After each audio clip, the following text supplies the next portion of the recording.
মুসা আলাইহিস সালামকে ফিরআউনের কবল থেকে বাঁচিয়েছিলেন যেই দিন, সেই দিনটা ছিল 10 মুহররম আশুরা। বলেন সুবহানাল্লাহ। মুসা আলাইহিস সালাম তাওহীদের দাওয়াত দিলেন। তাওহীদের দাওয়াতকে ফিরআউন অস্বীকার করেছে। মুসা আলাইহিস সালাম হাল ছাড়লেন না, দাওয়াত দিতেই গেলেন।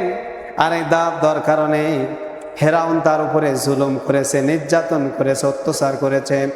ফিরআউনের জুলুম নির্যাতন সহ্য করতে না পেরে মুসা আলাইহিস সালামকে ফিরআউন পিছু থেকে ধাওয়া করেছে। ফিরআউনের কবল থেকে বাঁচার জন্য আল্লাহর প্রিয় নবী সাইয়েদনা মুসা আলাইহিস সালাম যখন সাগর পাড়ি দিচ্ছিলেন, সাগর পাড়ি দিতে গিয়ে যখন সাগরের পাশে গেলেন, আল্লাহ তাআলা বললেন, মুসা তোমার হাতে কি? বলছে, আমার হাতে লাঠি। লাঠিটা মারো। সাগরে মারার সাথে সাথে সাগরে রাস্তা হয়ে গেল। বলেন সুবহানাল্লাহ। রাস্তা দিয়ে পার হয়ে চলে গেল, কাম টু মাই পয়েন্ট। ঠিক এই সময় ফিরআউন মনে করেছিল এত সুন্দর রাস্তা, মুসাকে ধরার টাইম তো এটাই। আল্লাহ বলে, বেয়াদব, আমার নবীকে আমি সাগরের মধ্যে রাস্তা তৈরি করে পার করে দিয়েছি, এটা হচ্ছে আমার পাওয়ার। জোরে বলেন সুবহানাল্লাহ। এটা আল্লাহর পাওয়ার। আল্লাহ যদি ইচ্ছা করে সাগরের মধ্যেও রাস্তা বানিয়ে দিতে পারে। বলেন ঠিক কিনা? এইখান দিয়ে, এই রাস্তা দিয়ে আমার নবী পার হয়ে যাবে, আল্লাহর কোনো দুশমনকে আমি পার হতে দেব না। যখন ফিরআউন ওই রাস্তা দিয়ে পার হতে গিয়েছে, সঙ্গে সঙ্গে আল্লাহ বলছেন কুন ফায়াকুন। আল্লাহ বলেছেন, হে পানি আগের মতো হয়ে যাও।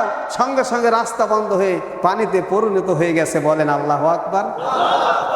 বুঝে থাকলে একটা আওয়াজ দিয়ে বলুন আল্লাহু আকবার।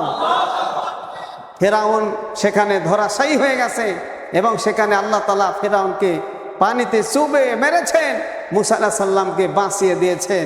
আল্লাহ নবী মুহাম্মদ সাল্লাল্লাহু আলাইহি ওয়াসাল্লাম মক্কা থেকে নির্যাতিত হয়ে মদিনায় যখন গেলেন, দেখেন কিছু কিছু ইহুদি যারা বা কিছু কিছু মুসলমান ওই সময়ে তারা রোজা রেখেছে। আল্লাহ নবী জিজ্ঞাসা করলেন, এই দিনে আপনারা রোজা রেখেছেন, কারণটা কি? আমি কি জানতে পারি? মুসলমানরা তখন উত্তর দিয়েছিলেন, এই দিনে আমাদের ভাই মুসা আলাইহিস সালাম আল্লাহ তাআলার সাহায্য পেয়ে ফিরআউনের হাত থেকে বেঁচে গিয়েছিলেন। আল্লাহর শুকরিয়া আদায় করতে গিয়ে আমাদের প্রিয় নবী মুসা আলাইহিস সালাম আল্লাহকে শুকরিয়া স্বরূপ একটা রোজা রেখেছিলেন, তাই আমরাও রোজা রেখেছি। বলেন সুবহানাল্লাহ। আল্লাহ নবী, আমাদের প্রিয় নবী